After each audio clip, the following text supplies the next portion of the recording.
At 6:17 in the morning on October 3, 1907, a blast furnace at the Bellrose Steel Works in the town of Marrow Hollow, Pennsylvania, ruptured under pressure it had not been designed to hold. 47 men were working the pre-dawn shift. None of them survived. The company's own internal inspection log, recovered decades later by historians, showed that the furnace's safety relief valve had been flagged as failing 3 separate times in the 6 months before the explosion. Each time, the order came back from the company's founder in his own handwriting. Production targets stand. Schedule repair for next planned shutdown. There would not be another planned shutdown for 11 more months. This is case file number 005. Bellrose Steel and the man who built it. Thaddeus Colby was never accused of a crime in his lifetime. He died in 1931, one of the wealthiest men in America, celebrated in obituaries as a builder of nations, a philanthropist, a self-made titan of industry. This case is not about a cover-up. Colby never hid what he was doing. He simply never believed, until the very end, that any of it required hiding. To understand how a man becomes this, we have to go back to where he started. Because Thaddeus Colby did not begin as a monster. He began as something far more common, and in some ways more instructive. An ordinary, hungry young man who decided, somewhere along the way, that other people's suffering was simply the cost of his own arithmetic. Colby was born in 1841 to a family of modest means in rural Ohio. By the age of 19, he was working as a clerk in a small iron foundry. And by all surviving accounts, he was genuinely gifted, meticulous, tireless, obsessed with efficiency in a way that impressed even his early employers. He rose quickly, not through any particular cruelty, but through sheer relentlessness. Colleagues from this period describe a young man who worked 18-hour days without complaint and expected, with growing impatience, the same from everyone around him. It was the same relentlessness that would, decades later, keep a failing safety valve running long past the point his own engineers begged him to replace it. In 1873, at the age of 32, Colby borrowed heavily to purchase a struggling ironworks outside Pittsburgh, renaming it Bellrose Steel after his mother's maiden name. The early years were, by most measures, a legitimate American success story. Colby innovated aggressively, adopting new steel-making processes faster than his competitors, reinvesting almost every dollar of profit back into expansion rather than personal comfort. He lived, during this period, nearly as austerely as his own workers. Nothing in these early years explains what he would later write to his own son, but it is where that letter begins. But something shifted in the years that followed. Not suddenly, but gradually, in 100 small decisions that each seemed, individually, defensible. The first came in 1879, during an economic downturn that put several competing steelworks into financial distress. Colby did not simply outcompete them. He deliberately sold steel below production cost for 18 months, absorbing significant losses himself, specifically to bankrupt 3 rival mills he could not otherwise have acquired. Internal correspondence from this period, preserved in Bellrose's own company archives, shows Colby explaining the strategy to his partners with unsettling clarity. The losses are temporary, their deaths are permanent.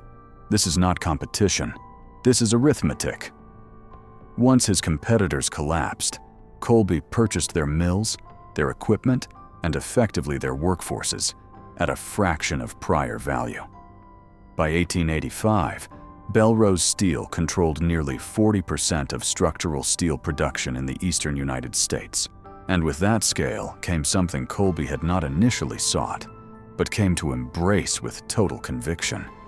Control not just of production, but of the people who produced it. Marrow Hollow, the town that grew around Bellrose's largest mill complex, was not an accident of geography. Colby built it deliberately.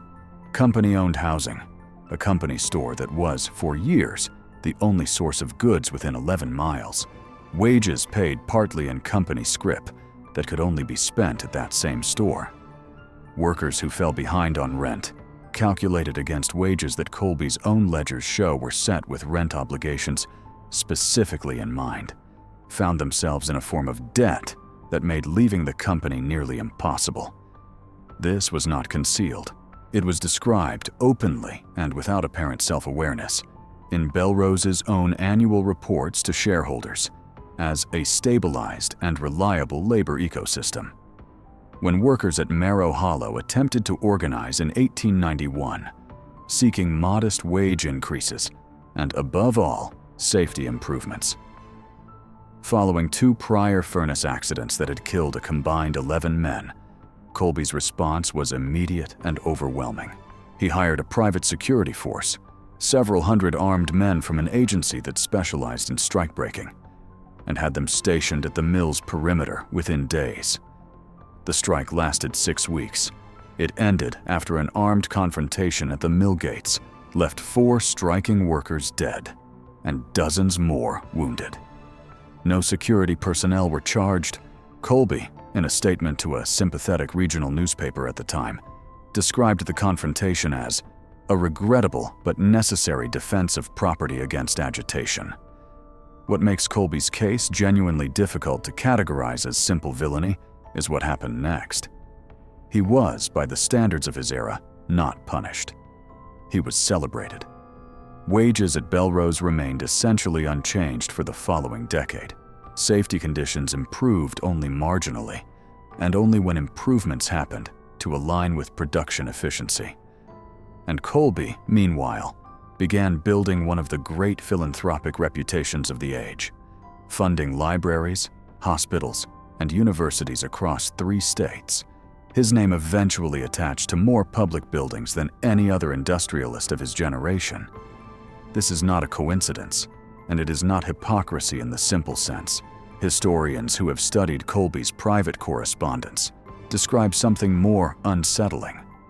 A man who appears to have genuinely believed both things simultaneously, that the human cost of his methods was regrettable but necessary, and that his philanthropy represented a form of moral accounting that, in his own mind, settled the debt. In an 1899 letter to his eldest son, later published in a university archive, Colby wrote, "Every fortune is built upon some quantity of suffering. The measure of a man is not whether he causes it, for causing it is unavoidable in an ambitious life. The measure of a man is what he builds with what remains."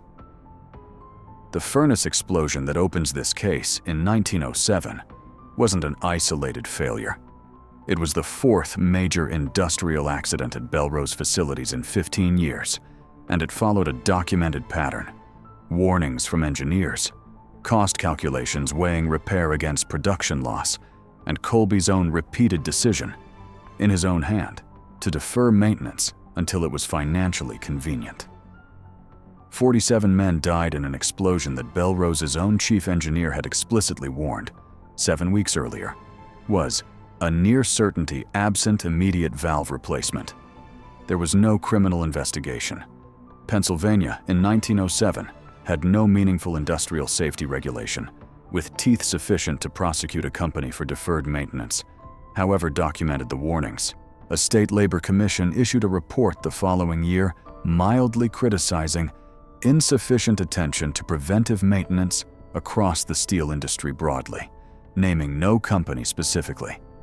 Colby paid a modest, voluntary compensation to the families of the dead, an amount his own accountants calculated in a memo that survives in company archives as materially less than the cost of the deferred repairs across the full facility network. Colby continued to run Bellrose Steel for another 2 decades. He died in 1931 at the age of 90, having donated an estimated $62 million to public institutions over his lifetime, an extraordinary sum for the era. His funeral was attended by senators, university presidents, and the governor of Pennsylvania. His obituary in the era's leading business publication ran under the headline, "A Titan Passes, the man who built an industry and endowed a generation." It made no mention of Maro Hollow, the 1891 strike, or the 47 men who died in the furnace explosion of 1907. It would take historians until the 1970s, working from newly opened company archives, to reconstruct the full picture. Not a hidden crime uncovered by a whistleblower, but a life lived openly. Its full cost simply never totaled by anyone with the power or the will to add it up while Colby was alive to answer for it. Here is my verdict. Thaddeus Colby is guilty, though I want to be precise about what he is guilty of. He's not guilty of a single hidden act because he hid almost nothing.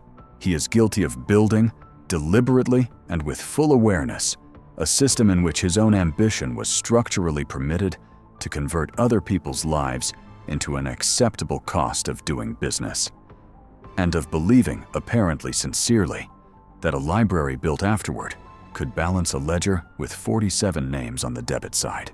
The 1899 letter to his son is the most damning evidence in this entire case, not because it shows concealment, but because it shows the opposite. A man who understood exactly what he was doing and had simply made peace with it. The defense here is unusually strong and worth taking seriously. Colby operated, in every documented instance, within the law of his time. The absence of safety regulation was not his creation.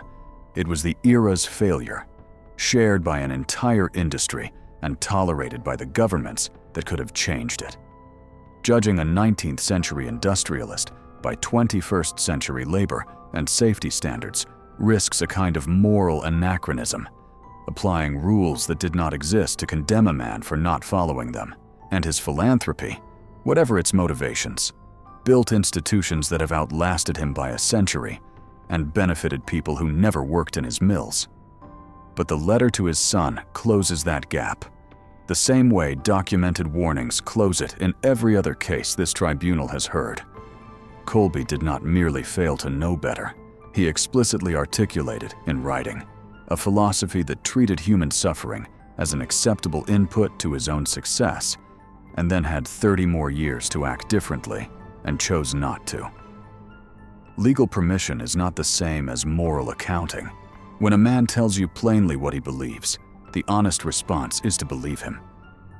Now, some of you will argue that every industrialist of this era operated the same way, and that singling out one fictional man for a systemic failure of an entire age is its own kind of unfairness. You may be right that Colby was a product of his time, rather than an aberration within it. Make that argument in the comments. I will read every single one. Bellrose Steel is fictional. Thaddeus Colby is fictional. The pattern is not. Case closed.